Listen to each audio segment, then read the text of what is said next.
नमस्कार बंधुरा रिलैक्सी डिविनिटी ब्लगे आपनादेरके स्वागत जानाई। बंधुरा आमरा घुमेर मध्य किन्तु विभिन्न रकमेर स्वप्न देखी, किन्तु एई स्वप्नও विभिन्न रकमेर हये थाके। किन्तु यदि आपनि घुमेर मध्य निजेके सम्भव करते देखें ताहले सम्भवत सेई स्वप्नके भुले जावा आपनार पक्षे खूबই मुश्किल। किन्तु आपनि कि जानें जे आमादेर विभिन्न धर्मशास्त्रेर मध्य अन्यतम स्वप्नशास्त्रे मोटामुटी सब धरनेर स्वप्नेरই अर्थ बला हयेछे और এই শাস্ত্রেই স্বপ্নের মধ্যে সম্ভোগে লিপ্ত হওয়ারও বাস্তবিক অর্থ রয়েছে।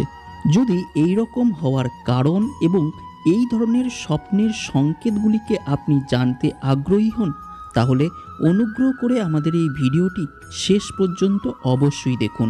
বন্ধুরা, আপনারা সাধারণত এই ধরনের স্বপ্ন কখনো আপনার পরিচিতদের নিয়ে দেখেন, আবার কখনো অপরিচিতদের নিয়ে অর্থাৎ কোনো অজানা মানুষকে নিয়ে দেখেন।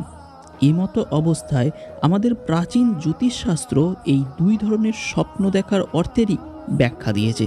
সেই অনুসারে আপনি যদি আপনার কোনো পরিচিতের সাথে সম্ভোগে লিপ্ত হওয়ার স্বপ্ন দেখেন তা কিন্তু আপনার জন্য একটি শুভ সংকেত।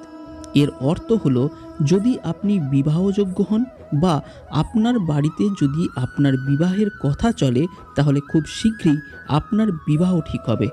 আর আপনি যদি বিবাহযোগ্য না হন বা আপনি যদি বিবাহিত হন তাহলে সেই স্বপ্ন স্বয়ং মা লক্ষ্মী প্রদান করেন, যার অর্থ হলো এবার আপনার ধন প্রাপ্তি করবে এবং আপনার ঘরে মা লক্ষ্মীর কৃপা দৃষ্টি হবে। কিন্তু নববিবাহিতার স্বপ্নে সম্ভোগ দেখার আরও একটি কারণ হতে পারে। স্বপ্নশাস্ত্র অনুসারে যদি কোনো বিবাহিত মহিলা স্বপ্নে খুব বেশি সম্ভোগের চিত্র দেখেন তাহলে তা সেই মহিলার উপর প্রেতাত্মার প্রভাব বলেও মনে করা হয়। আমরা এটা এই কারণে বলছি কারণ যখন কোনো মহিলার বিবাহের আগে গায়ে হলুদ হয় তখন অনেক প্রকার অশুভ শক্তি যেমন জিন, প্রেত ইত্যাদি তার প্রতি আকর্ষিত হওয়ার সম্ভাবনা বেড়ে যায় এবং যদি তা হয়ে যায় তখন সেই অশুভ শক্তিও অগ্নির চারদিকে 7 পাক ঘুরে সেই স্ত্রীর সাথে বিবাহ বন্ধনে আবদ্ধ হয়ে যায় এবং সেই মহিলাকে নিজের স্ত্রী মনে করতে থাকে, যা কোনো নববিবাহিতার বারবার সম্ভোগের স্বপ্ন দেখার প্রধান এবং মুখ্য কারণ হতে পারে।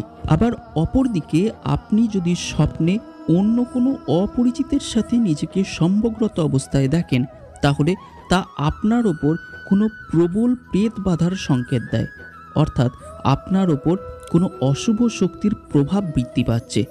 কিন্তু স্বপ্নে যদি স্বামী স্ত্রী নিজেরাই নিজেদেরকে সম্ভোগরত অবস্থায় দেখেন তাহলে স্বপ্নশাস্ত্র অনুসারে এর দুটি অর্থ মনে করা হয়। প্রথমত হলো স্বামী স্ত্রী দুজনেরই দাম্পত্য জীবন খুবই সুখে অতিবাহিত হচ্ছে, আর দ্বিতীয়ত হলো আপনি হয়তো আপনার জীবনসঙ্গীর কাছ থেকে সেই প্রেম সুখ বা ভালোবাসা পাচ্ছেন না যা আপনি কামনা করেন। আর যদি স্বপ্নে আপনি আপনার পূর্ব প্রেমী বা পূর্ব প্রেমিকার সাথে সম্ভোগ করেন তাহলে স্বপ্নশাস্ত্র অনুসারে এরও 3টি অর্থ রয়েছে। প্রথমত হলো হয়তো আপনার পূর্ব প্রেমী বা প্রেমিকার সাথে শারীরিক সম্পর্ক খুবই সুখকর ছিল, অথবা আপনি আপনার পূর্ব সাথীর তুলনায় বর্তমান সাথীকে অধিক ভালোবাসতে পারেননি। আর তৃতীয় কারণটি হলো আপনার চাহিদার সাথে সম্পর্কিত, অর্থাৎ বর্তমান সম্পর্কে আপনার শারীরিক চাহিদা পরিপূর্ণ হচ্ছে না।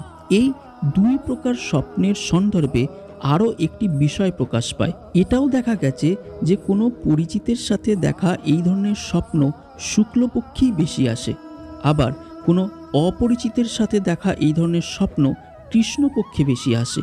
যদি আপনিও এই ধরনের অশুভ সংকেত প্রদানকারী স্বপ্ন দেখেন তাহলে তার একটি উপায় বলা হয়েছে, যে অনুসারে একটি কালো ধাগাতে 7টি গাঁট লাগিয়ে তার উপর সর্ষের তেল লাগিয়ে নিন এবং রাত্রে সেটিকে আপনি আপনার মাথার বালিশের ওপরে রেখে শুন এবং সকালবেলা সেটিকে যে কোনো গাছের নিচে ফেলে দিন।